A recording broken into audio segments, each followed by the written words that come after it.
Conversaremos con el profesor Benigno Alarcón, él es el director del Centro de Estudios Políticos y de Gobierno de la Universidad Católica Andrés Bello. Hay varios temas, evidentemente, pero hay un evento que se organiza, es un evento de líderes sociales y comunitarios, Benigno, a partir del 22 de Es el 22 de octubre. Va Bienvenido a ser un solo primero día. que nada, y luego entramos en los detalles. Y háblanos un poquito Muchas del gracias. encuentro. Bueno, el encuentro se organiza para el 22 de octubre, que es viernes, y va a ser todo el día, mañana y tarde. Y básicamente lo que se busca en este encuentro es que el liderazgo social y el liderazgo comunitario se reencuentre. ¿Y se reencuentre por qué? Bueno, porque en tiempos como los que vivimos es muy fácil de que la gente sencillamente se encierre en su propia vida, en su familia, en su realidad. Y ese ostracismo al final no ayuda a resolver los problemas. Sí, hay una vida muy rutinaria, ¿no? Con esto de la pandemia. Claro. Exactamente. Y entonces lo que necesitamos básicamente es que aquellos que tienen vocación de liderazgo empiecen a encontrarse, empiecen a reconocerse, sepan quién viene de dónde y empiecen a trabajar juntos y empiecen a aprender unos de otros, ¿no? Y en este encuentro vamos a tener invitados especiales muy importantes para trabajar en distintas áreas que interesan a las comunidades. ¿Cuál es la agenda en términos generales? Sí, bueno, tenemos 10 mesas en total, ¿no? Pero entre las mesas vale la pena destacar, por ejemplo, la mesa de educación, donde el padre Ugalde va a ser quien va a moderar esa mesa. Vamos a tener una mesa sobre servicios públicos, donde va a estar Arnoldo Gabaldón. Y vamos a tener una mesa, por ejemplo, sobre la ley de las ciudades comunales, donde vamos a tener al rector de la universidad, al padre Virtuoso y a Sergio Sánchez, entre otras personas. Entonces, básicamente la idea es tratar de discutir y debatir sobre la problemática actual de las comunidades y ver qué están haciendo en distintas comunidades y cómo se pueden integrar esos esfuerzos, porque al igual que una sola persona sola no puede hacer nada, una comunidad sola también es muy poco lo que puede hacer, y lo que queremos es justamente que las comunidades se coordinen, aprendan unas de otras, emprendan iniciativas de manera conjunta para atender sus necesidades principales. Ahora, el liderazgo social, bueno, que quizás es un poco más conocido, ahora, del liderazgo comunitario, ¿cómo se incorpora y cómo interviene en el evento? Bueno, nosotros tenemos básicamente una página del evento, o pueden ir a la página del Centro de Estudios Políticos y de Gobierno, que es politicaucap.net. Y allí hay básicamente, primero, toda la información del evento, y en segundo lugar tenemos un enlace para inscribirse en las diferentes mesas, ¿no? Este liderazgo comunitario, que a veces es menos visible, pero no menos importante, está constituido por personas que hacen un trabajo extraordinario dentro de sus comunidades. Personas, sobre todo, es mucho más el impacto que tienen, por ejemplo, cuando estamos hablando de comunidades de comunidades populares, ¿no? Cuando estamos hablando básicamente del barrio, porque allí la cooperación, la coordinación, la organización es un asunto de sobrevivencia. Claro. Entonces allí, para que llegue la bombona del gas, para que llegue el agua, para que se cubran las necesidades básicas, la gente normalmente tiene que organizarse y hacer algo para poder hacer que esos derechos sean cubiertos. ¿Ese liderazgo surge espontáneamente o surge porque la comunidad aupa y le da aliento a la persona que más destaca? Y me imagino que eso debe estar por encima incluso de esos llamados consejos comunales, que mucha gente se queja del trabajo que realiza. Sin lugar a dudas. O sea, el liderazgo comunitario es un fenómeno muy interesante, porque en primer lugar uno puede encontrar líderes en las comunidades que son las personas más insospechadas. A veces uno encuentra que el líder en una comunidad es el señor de la panadería, porque él ha organizado una iniciativa para que se recoja la basura en su comunidad, o para brindarle alimentos de alguna manera a aquellas personas que no los pueden conseguir de otro modo. O uno a veces encuentra ese líder que organiza a la gente cuando una persona está en una situación grave, para levantar los recursos y poder salvarla, o inclusive cuando una persona fallece, para levantar los recursos y poder darle una despedida digna, ¿no? Entonces estos liderazgos obviamente son reconocidos siempre por su trabajo, son reconocidos porque ponen todo por ayudar a la gente, muchas veces, y inclusive terminan sacrificándose ellos mismos muchas veces, sacrificando recursos que no tienen o que ellos mismos necesitan para poder ayudar a otras personas. Eso, sin lugar a dudas, son ejemplos extraordinarios que uno va viendo pues a lo largo de estas iniciativas. Ahora, en el contexto país, Benigno, esa convergencia posible o probable, o que ya seguramente comienza a desarrollarse entre liderazgo social y liderazgo comunitario, ¿cómo puede contribuir hacia un proceso, diríamos, de un cambio de diverso tipo, que el país lo solicita, lo pide, lo recoge en las diferentes investigaciones de opinión pública? Bueno, Carlos, yo creo que ellos pueden convertirse en una base importante para el impulso y el aliento. Sin lugar a dudas. A ver, desde hace algunos años para acá, todo lo que termina siendo la organización social se ha ido yendo a menos. O sea, de alguna manera los partidos políticos se han diluido, sí. Las organizaciones de diferente índole, por ejemplo, las asociaciones de vecinos, sí, han ido desapareciendo, o por lo menos cada día la gente se reúne menos para atender sus problemas. Y otras iniciativas que antes eran comunes han ido desapareciendo. Eso incluye a los sindicatos, incluye a los gremios que se han debilitado muchísimo. Y lo que hay es justamente que tratar otra vez de que la gente se reencuentre y se reorganice nuevamente. Y en la medida que la gente se reorganiza desde la base, el ciudadano como tú y como yo, empiezan a buscar un espacio donde trabajar y donde emprender iniciativas, las cosas se pueden cambiar. Uno de los grandes problemas que tenemos en Venezuela para impulsar un cambio es justamente la falta de tejido social.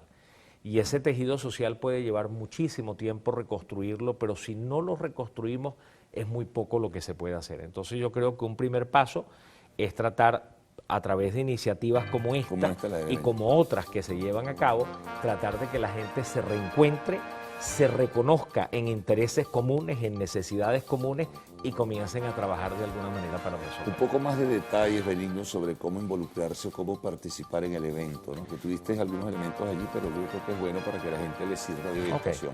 Bueno, lo primero es inscribirse en el evento. Y para inscribirse en el evento, el lugar más fácil para llegar es a través de la página del Centro de Estudios Políticos de Gobierno, politicaucap.net, política con K, o a través de la página de la Universidad Católica Andrés Bello, que es www.ucap.edu.be, donde también allá hay información del evento. La segunda cosa es inscribirse, y uno se puede inscribir hasta en 3 mesas de trabajo, porque va a haber una plenaria en la mañana y va a haber una mesa de un grupo de mesas de trabajo en la mañana y 2 grupos en la tarde. Y yo me puedo inscribir como máximo a 3 mesas, que es lo que me da tiempo para cada persona, de acuerdo a los temas que más interesa. Si a usted le interesa la seguridad de su comunidad, vaya a la mesa de seguridad. Sí. Si a usted le interesa el tema servicios públicos, tiene una mesa de servicios públicos. Si le interesa, y lo bueno de esa mesa es que me voy a encontrar con unos expertos que saben mucho sobre determinados temas, pero también ahí va a haber también democracia, ahí va a haber derechos ciudadanos, ahí va a haber educación, como habíamos dicho.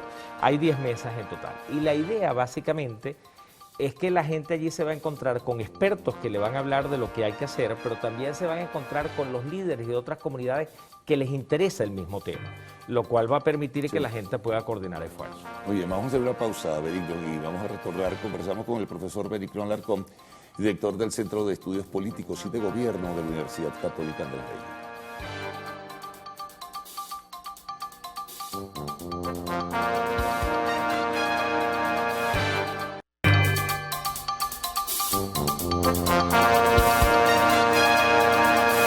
Continuamos conversando con el profesor Benigno Alarcón. Bueno, Benigno, entremos también en otros temas que son importantes y que juegan un espacio u ocupan un espacio de relieve a nivel de opinión pública.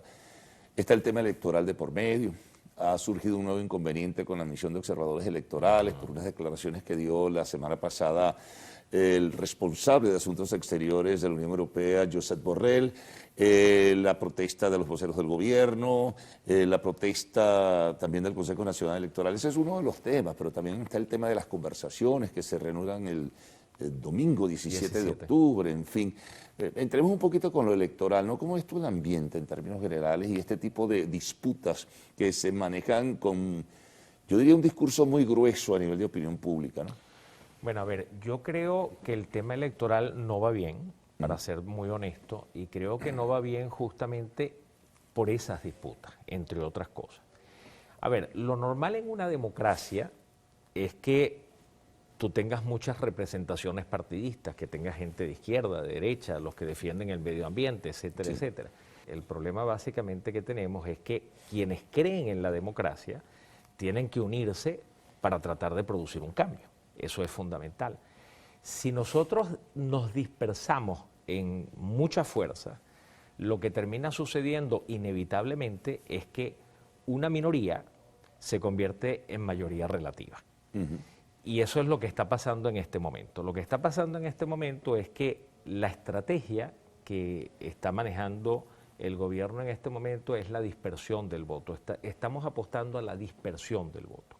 ¿Y la dispersión del voto qué implica? Bueno, generar incentivos para que mucha gente compita, para que mucha gente entre en un proceso electoral que además es muy atractivo, incluso para líderes locales, porque hay elecciones municipales y se van a escoger los consejos legislativos de cada municipio y de cada estado. Claro. Entonces eso abre las puertas para mucha gente que tiene aspiraciones.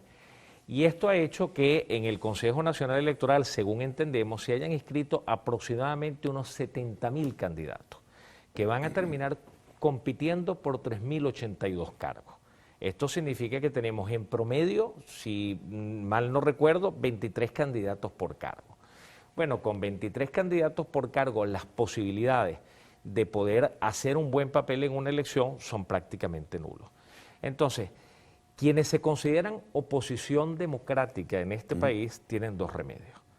O renuncian a ir a una batalla que van a perder, o se unen honestamente, verdaderamente, para ir a esa batalla juntos y poder hacer un papel que les permita tener un... Pero en algunos casos parece a veces benigno, un tanto tardío ya el esfuerzo. Lo otro es, lo que sí hay es un profundo esfuerzo en retórica, en decir, en tal o en proponer, pero al final van fracturados, hay un deslinde, claro, hay algunas entidades, por ejemplo, como Miranda o el Estado Lara y otras que son emblemáticas, pero que llevan candidatos dispersos. Y Así eso, bueno, pues es que es de anteojito, ¿no? Eso ahora le abre las puertas a la victoria de quien tiene la logística y tiene los recursos para participar, que son los candidatos del gobierno. Es así. Y justamente esa es la estrategia que el gobierno buscó en la elección parlamentaria, donde se quedó con el 92% de la Asamblea. En la elección parlamentaria que tuvimos, teníamos 277 curules que se disputaban en la Asamblea, al haber subido en 110 los que había originalmente, de 167 a 277, y tuvimos, si mal no recuerdo, 14.000 candidatos. ¿En qué terminó la historia? Bueno, quienes iban unidos, o sea, el partido de gobierno, terminó con 92% de la Asamblea, y los que fueron compitiendo todos contra todos, como está sucediendo en esta elección, terminaron con el 8% de la Asamblea.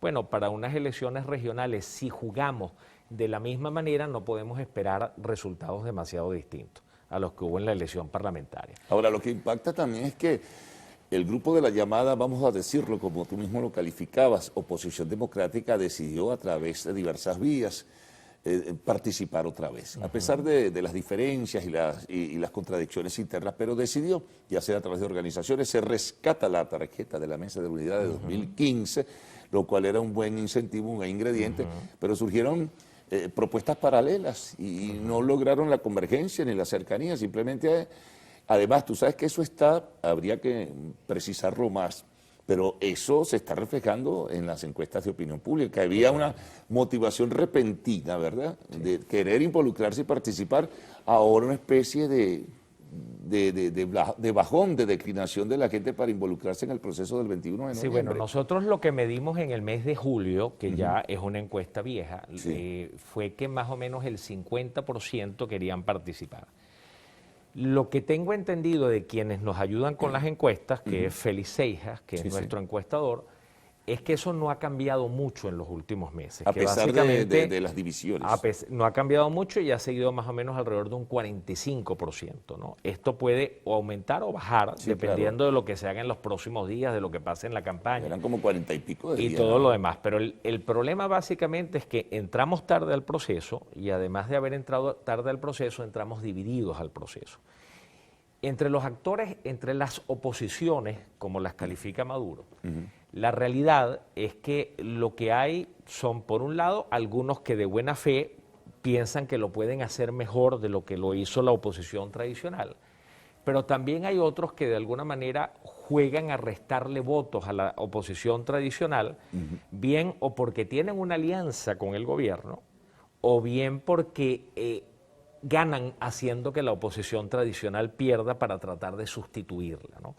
Yo creo que en esta elección lo que va a pasar es que nosotros vamos a ver que la oposición tradicional posiblemente sea la que saque más votos y las otras saquen menos votos, pero la manera en que se restan votos a la oposición tradicional va a hacer que pierda en muchos espacios, tanto a nivel estatal como a nivel municipal. Brevemente, porque ya estamos por concluir, esto de las conversaciones, el augurio no puede ser, no parece ser el mejor, pueden ser de largo plazo, pero al final de cuentas cuando llegues a los temas agrios, a los temas difíciles que tienen que ver con lo electoral o lo político, presos políticos, en fin, una cantidad de temas que están allí flotando en el ambiente, la cosa puede trancarse. Bueno, el problema que hay es que hay temas que son negociables y otros que no. O sea, al gobierno puede que no le importe mucho liberar a algunos presos políticos. Sí. El problema fundamental ¿dónde está? Esto es una negociación de sanciones por condiciones electorales y por un calendario electoral que permita resolver el problema a través de una elección. Y el problema que tenemos aquí es que el gobierno va a la mesa de negociación para que le quiten las sanciones y poder estabilizarse en el poder. Y la oposición va a la mesa de negociación a negociar condiciones electorales que me permitan desplazarte del poder. Entonces, claro, ahí llegamos a un espacio donde es totalmente incompatible para ambos. El gobierno no va a ceder bajo ninguna circunstancia, Benigno, en que le adelanten un proceso electoral presidencial. Seguir promoviendo y vendiendo eso. Eso lo veo muy difícil, yo lo veo casi imposible, por decirlo así, concuerdo completamente contigo. Y el problema adicional que tenemos aquí es que los intereses principales, el punto principal de esta negociación no es distinto para ambas partes y ahí no hay una zona de acuerdo posible y sería muy lamentable que termináramos en una negociación repartiendo cosas que a nadie le interesan, 2 magistrados en el Tribunal Supremo a cambio de unas sanciones eso no le interesa al país lo que le interesa es tener una ruta viable y factible de cambio, eso es básicamente. Sí. Oye, muchísimas gracias por haber compartido con nosotros, Benigno, y bueno, te renuevo la invitación para una próxima oportunidad, éxito con el evento y bueno, ya hablaremos también de otros temas en el futuro. Amigos, vamos a una pausa, al regreso arte y espectáculos en Lo Actual.